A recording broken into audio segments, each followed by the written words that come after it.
commencement, ou commençons plutôt, commençons au commencement. Vous voyez, petit peu de beurre, petit peu de beurre, je me dis petit peu de beurre, comme tous les petits peu de beurre, c'est des petits peu de beurre. Je sais plus comment ça s'appelle en français, les chaussettes de l'archi-duchesse, de la sèche ou archi. Voilà, je sais même plus parler français à force. Ce que je veux dire, c'est que mon intro, elle va devenir quelque chose comme ça. Je suis pas à poil, j'ai juste des trous au niveau du genou. La preuve, j'ai un pantalon en dessous. À la base, je voulais faire une vidéo courte de 5 minutes sur les dés et autres accessoires essentiels que vous pouvez ou devez avoir pour vos jeux, mais la vidéo sur les dés a fait un quart d'heure. Du coup, puisque j'aime pas regarder les vidéos longues, je vais pas faire des vidéos longues parce que je vais pas faire chier les gens, je vais juste dire ce que je voulais dire dans l'autre vidéo maintenant.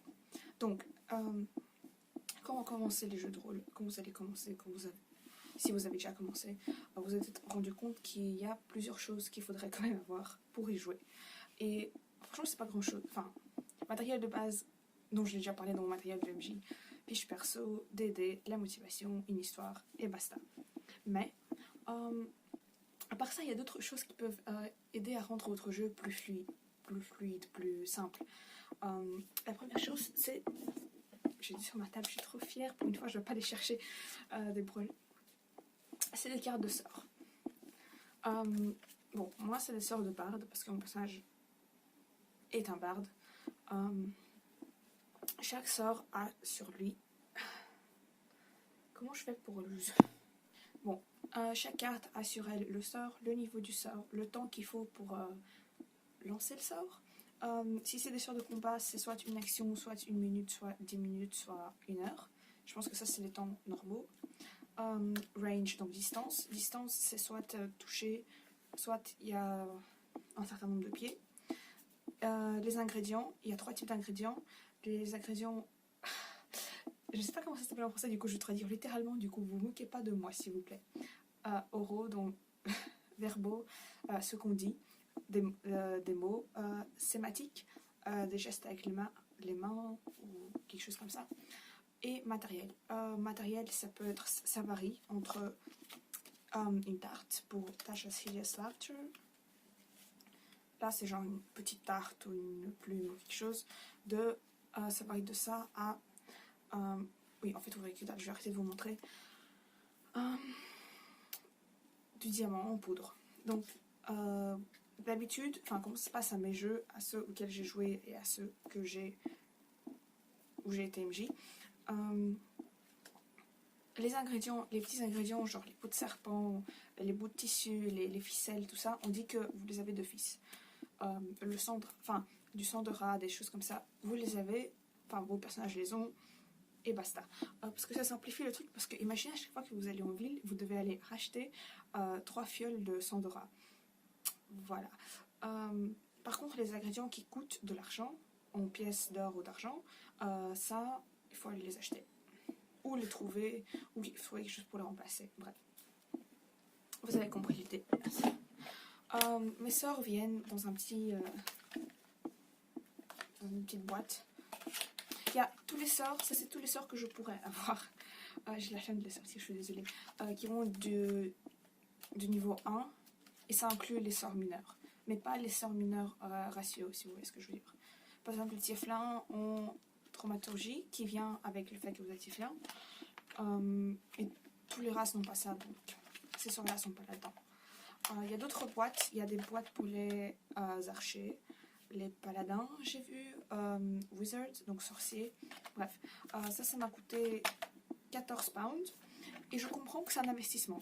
Du coup, ce que je vous conseille, c'est une appli que je mettrai en description, 5E Spells, donc des sorts pour la 5e édition. Malheureusement, il faut avoir un minimum de niveau d'anglais, mais je pense que pour vous les gens, c'est pour comprendre, parce que je suis pas sûre que ça existe en français. Après, c'est peut-être moi qui n'ai pas fait assez de recherche, mais je crois pas que ça existe. C'est très pratique, vous pouvez classer les sorts, enfin vous pouvez classer. Il y a une longue liste de sorts par ordre alphabétique et vous pouvez mettre une petite étoile. Du coup, ça va dans une section séparée, comme ça vous savez quel sort vous avez. Petit topo sur les sorts avant qu'on passe à autre chose. Toutes les classes n'ont pas la même façon de préparer les sorts et d'avoir leurs sorts et de les jeter. clerics, les clercs, je veux dire les clercs, eux, ils connaissent tous leurs sorts et et les sorciers aussi. Et ils choisissent quels sorts ils vont préparer au début de journée. Les bardes, on a un nombre de sorts et on peut pas les changer on peut les changer quand on monte son niveau. Voilà, et c'est tout ce que je sais.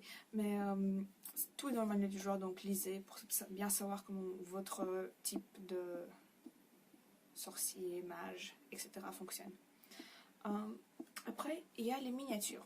Et les miniatures, c'est... Qu'est-ce que je montre bien? Ça, c'est mon personnage dans le jeu. Je l'ai peinte, c'est absolument dégueulasse. Bref, j'aime pas. Je suis pas très fière. En gros, j'en avais acheté 2 et je me suis dit, je vais m'entraîner, je vais peindre celle-ci avant de peindre l'autre qui ressemble plus à mon perso. Et j'ai paumé l'autre parce que je paume beaucoup de choses, mais c'est pas grave. Les miniatures servent à représenter où votre personnage se trouve sur une carte pendant une partie de combat ou de jeu de rôle particulièrement complexe. Par exemple, s'il y a des mouvements ou quoi. Voilà. Quand je dis carte, je parle de ceci. Oui, j'ai la flemme de passer. Bref. Voilà, comme ça vous savez qu'est-ce que je fais dans mon temps libre. Ce genre, ça aussi, c'est un investissement, c'est genre 20 balles. Du coup, je ne vous conseille pas de l'acheter. Je vous conseille, au moins si vous débutez, d'imprimer une feuille A3 avec, dans Word, vous faites des petits carrés. Enfin, Word peut vous faire un fond avec des carrés ou avec des lignes, c'est comme vous voulez. Hein. Enfin, pas comme vous voulez. Si vous utilisez Word pour autre chose que les jeux de rôle, vous pouvez rajouter des lignes dans votre fond de page. Si vous faites ça pour un jeu de rôle, il vous faut des carrés. Les carrés font 2,5 sur 2,5 cm.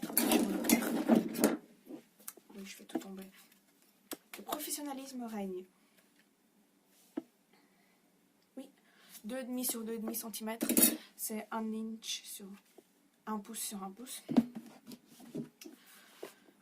C'est la taille standard qu'occupe chacun de vos personnages. Ça représente 5 pieds. Moi je dis que ça représente 1 mètre, mais 5 pieds c'est pas 1 mètre, mais voilà. Pour mes joueuses francophones, j'avais dit 1 mètre et ça s'est passé très bien. Ça, d'habitude, il vient dans un pack de 2, 2 pour 5 euros, enfin, ou 5 pounds. En euros, je pense que c'est plus cher. Je suis désolée, les gens qui habitent en Europe. Enfin, j'ai essayé de chercher sur Amazon, c'était plus cher en euros. Je me suis dit, autant aller dans mon magasin ici et acheter ça avec des pounds. Bref, 5 pounds pour 2 miniatures comme ça, pour moi, ça passe. Mais je comprends que c'est pas votre tasse de thé. Donc, ce que je vous conseille de faire, c'est utiliser un D4 aussi pour démarquer l'emplacement de votre personnage. Après, il y a des alternatives, comme les personnages en Lego. Bon, va quand même falloir les coller sur quelque chose, parce que ça tient pas debout. Enfin, ça tombe facilement, on va dire ça comme ça. Et après, on peut toujours... on recycle dans cette maison. Vous pouvez toujours faire des petites miniatures en pâte à modeler.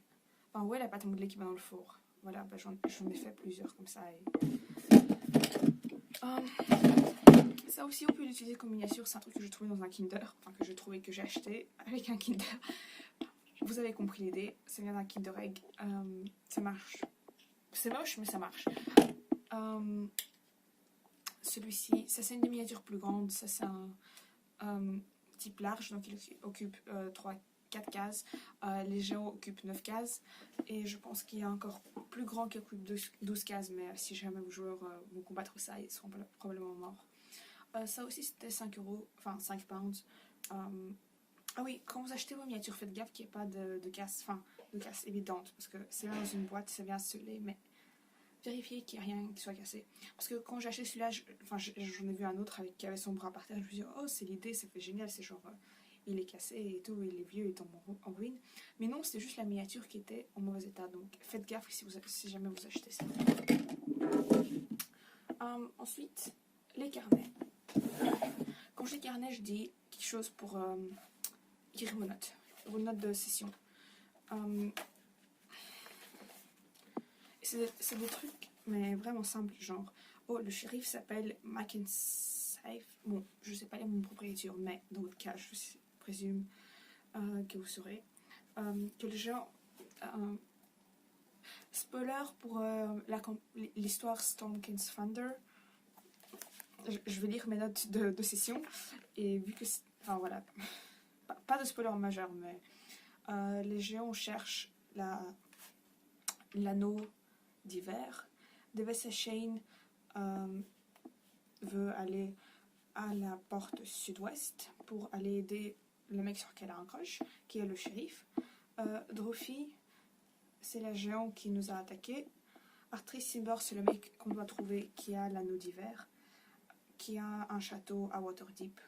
Et son château s'appelle Royhorn. Bref, des notes, mais par pitié. Et ça, c'est un message au genre, par pitié. Le MJ passe beaucoup de temps à préparer ses parties. Prenez des notes. Au moins faites genre. Enfin, ouais, soyez sympa. À moins que vous êtes tous... Enfin, d'avance, vous savez que vous n'allez pas prendre de notes et que votre MJ est d'accord. Et parce qu'en fait, si vous prenez pas de notes et après que vous demandez, enfin, 2-3 sessions après, ah, mais en fait, pourquoi est-ce qu'on va là? Qu'est-ce qu'on doit trouver? Qu'est-ce qui se passe? En fait, j'en ai rien à foutre de ce qui se passe. J'avais juste envie de venir ici pour voir mes potes. C'est pas sympa. C'est vraiment pas sympa. Donc, s'il vous plaît, soit prenez vraiment des notes, soit faites genre. Et ne demandez pas 4000 fois comment on écrit quoi. Écrivez comme vous le sentez, parce que de toute façon, les noms dans D&D, c'est du n'importe quoi. Donc, voilà. À moins que votre MJ vous demande vraiment... Enfin, vous demande de réciter les adresses par cœur, écrivez juste quelques mots-clés et ça passera. Et dernièrement, j'ai des bouquins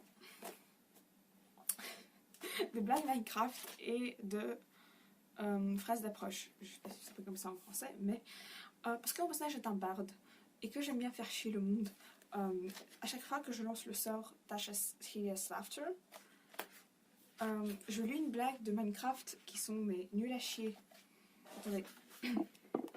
Steve, I'm struggling to think of a lava joke. Alex, you should just let it flow. Voilà. Après... Ça c'est trop de la merde, je vais pas le lire à voix haute. Voilà. Tous les deux, ça c'était à 2 balles, c'était à 3 balles. Mon pote, mais enfin, j'ai payé un parent de mon pote à payer le reste pour ça. C'est drôle, ça ajoute quelque chose, mais vous ne pouvez absolument pas avoir ça. Sinon, sur internet, il y a des listes. En fait, je parle vite parce que je vois le temps sur mon écran et ça fait déjà 13 minutes que je vous raconte des choses sur ma vie. Et après, je vais jamais uploader cette vidéo comme j'ai fait avec la moitié des vidéos que j'ai tournées l'année passée. Donc, bref. Qu'est-ce que je vous disais? Oui, pour tout ça, il y a des alternatives beaucoup moins chères. Comme je disais, il y a l'appli pour les cartes, pour vos sorts, pour un carnet. Enfin, je pense que tout le monde a un carnet chez soi. Si vous n'avez pas, vous pouvez toujours prendre sur votre téléphone. Enfin, c'est vraiment plus sympa si vous prenez des notes. C'est plus sympa pour le MJ, pas plus sympa pour votre partie. Enfin, aussi plus sympa pour votre partie parce que vous n'avez pas perdre 10 minutes à essayer de vous rappeler qui était cette personne que vous étiez censé aller chercher. Les miniatures, ça serait... Vous n'êtes pas obligé d'acheter les trucs professionnels. Ça se remplace avec tout ce que vous avez qui traîne chez vous. À un moment, on avait un géant, enfin, on avait une canette de coca, et c'était un géant qui nous attaquait. Donc, voilà. On a fait avec les moyens du bord. Les blagues, les trucs de drague, les insultes aussi. Il y a des listes préfaites sur internet et vous lancez quelques dés, ou alors vous cliquez sur... Enfin, ou alors c'est un truc interactif. Et vous pouvez très facilement trouver quoi dire. Et ça s'appelle un battle mat en anglais, donc un tapis de combat. J'ai eu quelqu'un, comme j'ai dit, imprimer une feuille à 3, imprimer quelques feuilles à 4 et les coller ensemble. Ou alors, j'ai passé beaucoup de temps à faire mes cartes et à dessiner les carrés à la main. Et c'était pas droit et c'était un peu chiant à faire. Donc, mais si vous êtes débutant, franchement ça passe. Voilà. J'espère que cette vidéo a aidé au moins quelqu'un et on se retrouve une prochaine fois.